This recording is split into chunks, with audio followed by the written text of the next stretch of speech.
महानगरपालिकेच्या भोंगळ आणि बेजबाबदार कारभारामुळे सध्या मुंबईकर चांगलेच धास्तावलेत। मुंबईमध्ये सध्या मुसळधार पाऊस सुरू आहे आणि याच पावसामध्ये झाडं कोसळून आणि मॅनहोलमध्ये पडून दोघा जणांचा जीव गेल्याची घटना ताजी असताना आज आणखी दोघा जणांना आपला जीव गमवावा लागला। झाडाची मोठी फांदी अंगावरती पडून एकाचा कुर्ल्यामध्ये आणि अंधेरीच्या आरे कॉलनीमध्ये एकाचा मृत्यू झालाय। आतापर्यंत गेल्या आठवड्याभरात 4 जणांना मुंबईमध्ये अशा सगळ्या घटनांमुळे आपापला जीव गमवावा लागला। त्यामुळे मुंबई महानगरपालिकेच्या मान्सूनपूर्व कामांवरती गंभीर असं प्रश्नचिन्ह निर्माण झालंय। आढावा घेऊयात या स्पेशल रिपोर्टमधून। बीएमसीच्या मुरदाड कारभाराचा तिसरा बळी।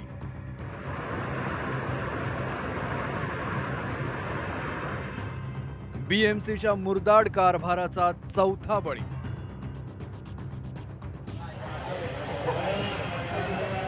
चेंबूरमध्ये स्कूल व्हॅनवर झाड पडून झालेल्या 11 वर्षांच्या मुलाचा मृत्यू।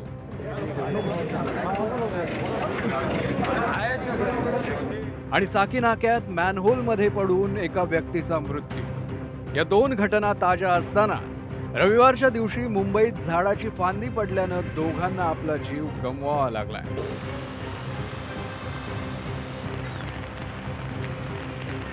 कुर्ल्याच्या नौपाडा परिसरात सकाळी एका झाडाची फांदी डोक्यावर पडल्यानं 63 वर्षांच्या युनुस कुंदावाला यांचा जीव गेला। चेंबूर येथे झाड पडून शाळकरी मुलाच्या मृत्यूनंतर पुन्हा एकदा अशीच एक दुर्घटना मुंबईच्या कुर्ला परिसरात समोर आलेली असून 63 वर्षीय इस्माचा झाड पडल्याने मृत्यू झालेला आहे। आपण सध्या कुर्ल्याच्या नौपाडा परिसरात आहोत, जिकडे ही सगळी घटना घडलेली आहे। 63 वर्षीय युनुस कुंदावाला हे सकाळच्या सुमारास याच परिसरामध्ये होते। समोर त्यांचं दुकान देखील आहे। झाडाची एक मोठाली फांदी कोसळली। दुर्दैवाने फांदी युनुस कुंदावाला यांच्या डोक्यात पडली। त्यांना तात्काळ फौजी हॉस्पिटलमध्ये दाखल करण्यात आलं, मात्र त्यांचा दुर्दैवाने मृत्यू झाला। तर दुसरीकडे आरे कॉलनीत दुचाकीवरून जाताना 18 वर्षांच्या मुलाचा मृत्यू झालाय। आरे कॉलनीत बाईकवरून फिरण्यासाठी आलेला हसन राजा या युवकाच्या डोक्यावर झाडाचा फांदी पडली, त्यामुळे तो बेशुद्ध पडला। त्याच्यासोबत जे आलेले मित्रांनी हसनला रुग्णालयात दाखल केला, मात्र डॉक्टरांनी त्याला मृत घोषित केला।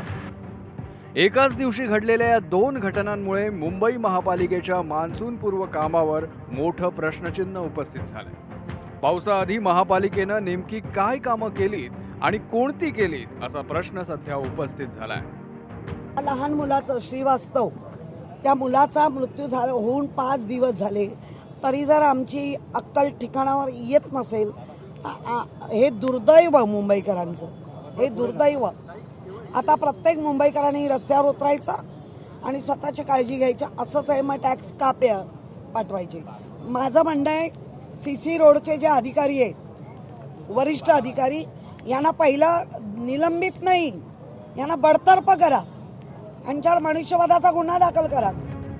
मनसेनंही या घटनांनंतर आक्रमक भूमिका घेत ठिय्या आंदोलन सुरू केलं।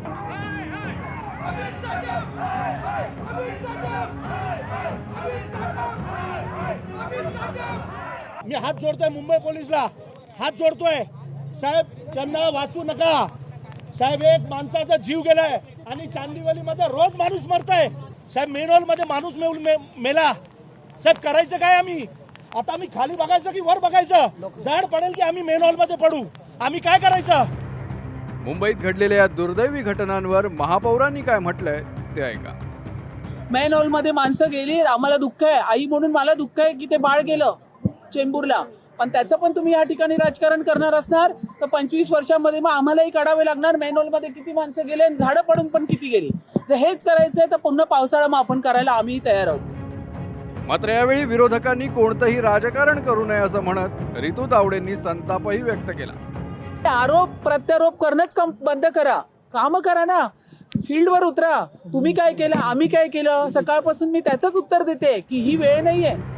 मात्र विरोधकांनी जाब विचारल्यानंतर संतापलेल्या महापौर मॅडमनी महापालिकेचा कारभार हाती घेतल्यानंतर पावसाळ्याआधी नेमकी काय कामं केली, धोकादायक झाडं का तोडली नाहीत असा सवाल आता मुंबईकर विचारतायत। कारण झाड पडल्यानं आणि केवळ महापालिकेच्या निष्काळजीपणामुळे एका चिमुरड्या लेकरासह 4 मुंबईकरांना जीव गमवावा लागलाय।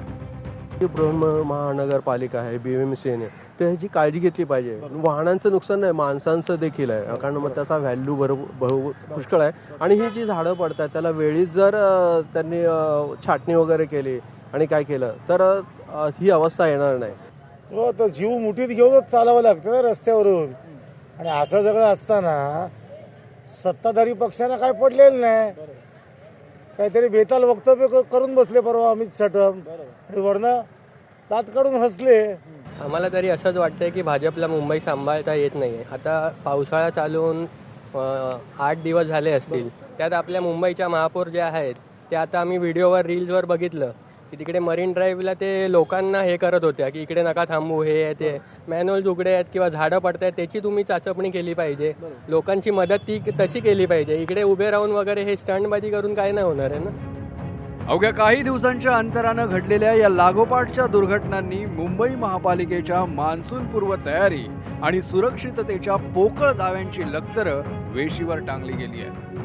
अब्जावधी रुपयांचं बजेट असणाऱ्या आणि आशियातील सर्वात श्रीमंत महापालिका असं बिरुद मिरवणाऱ्या मुंबई महापालिकेची मान्सूनपूर्व वृक्ष छाटणी केवळ कागदावरच आणि कंत्राटदारांचे खिसे भरण्यासाठी होते का, असा संतप्त सवाल आता सामान्य मुंबईकर विचारतोय.